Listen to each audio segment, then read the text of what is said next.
Imagine this. Your plane is shot down.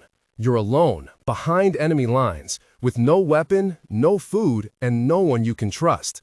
Most pilots never make it home, but a few, somehow, did. Today, we explore two unbelievable WWII escape stories. They didn't literally walk 700 miles, but their journeys were so brutal and so impossible that history still talks about them. These are the real escapes of Jack M. Ilfrey and Mikhail Petrovich Devyataev, two pilots who proved that when the sky becomes your enemy, the fight for survival has only just begun. Our first story begins on June 13, 1944. Lieutenant Jack Milton Ilfrey, flying his P-38 Lightning, was on a mission over Nazi-occupied France. As he crossed enemy lines, German anti-aircraft guns opened fire. Explosions tore through his aircraft. One engine died. Flames crawled across the wing. Ilfrey had only seconds to choose: burn in the sky or jump. He jumped. He landed deep inside enemy territory, alone, disoriented, and injured. For hours, Ilfrey lay hidden in thick bushes, listening to German soldiers shouting as they searched for him. Every twig snap, every footstep, every whisper felt like the end. A pilot behind enemy lines had no rights. If caught, interrogation or execution awaited him. But then, something unexpected happened. A French family found Ilfrey. They had every reason to report him. The Germans punished civilians harshly for helping Allied pilots. Instead, they chose to save him. They fed him, sheltered him, and gave him something priceless: a forged identity card, a new name: Jacques Robert. That slip of paper became his only protection in a country crawling with German soldiers. With a bicycle borrowed from the family and his false identity tucked into his jacket, Ilfrey began a dangerous trek across occupied France. He avoided checkpoints by walking through fields at night. He slept in barns, abandoned sheds, and ditches to stay hidden. He rode past German patrols with a calm face but a racing heart. Every mile was a gamble. No, it wasn't literally 700 miles, but for Ilfrey, every step felt endless. Days later, exhausted but alive, he reached Allied-controlled territory. He survived because strangers risked everything to help him.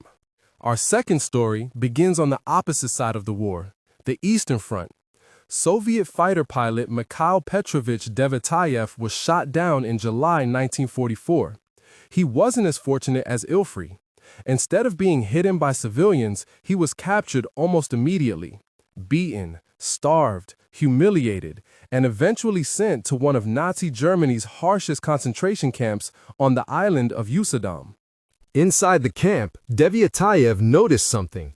Pilots, even enemy pilots, were treated slightly better than regular prisoners. That tiny difference could mean survival. So he made a dangerous decision. He swapped identities with a dead prisoner who had been classified as a pilot.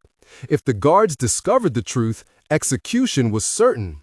But the risk gave him one advantage: access to the airfield.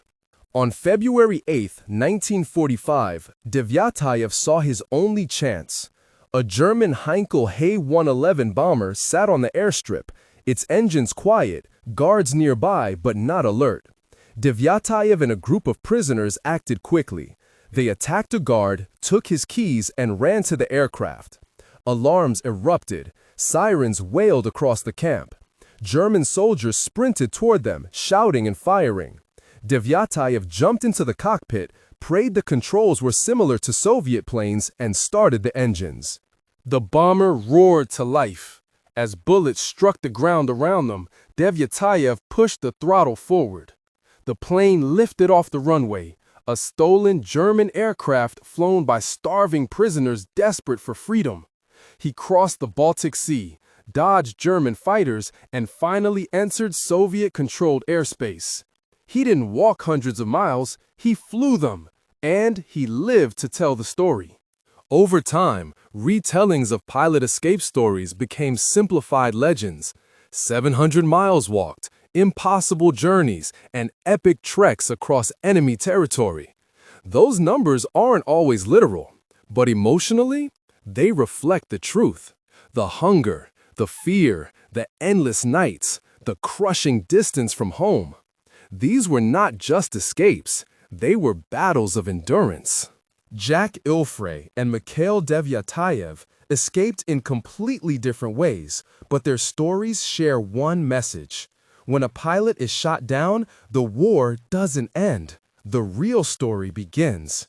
Their courage reminds us that survival isn't always loud or heroic looking.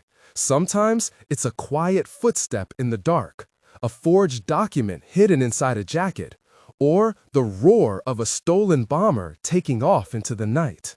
If you enjoyed these unbelievable WW2 escape stories, make sure to like the video, subscribe, and tell me in the comments which part of WW2 you want us to explore next: Europe, the Pacific, or the Eastern Front. I'll choose the most requested one for the next episode. Thanks for watching, and stay curious.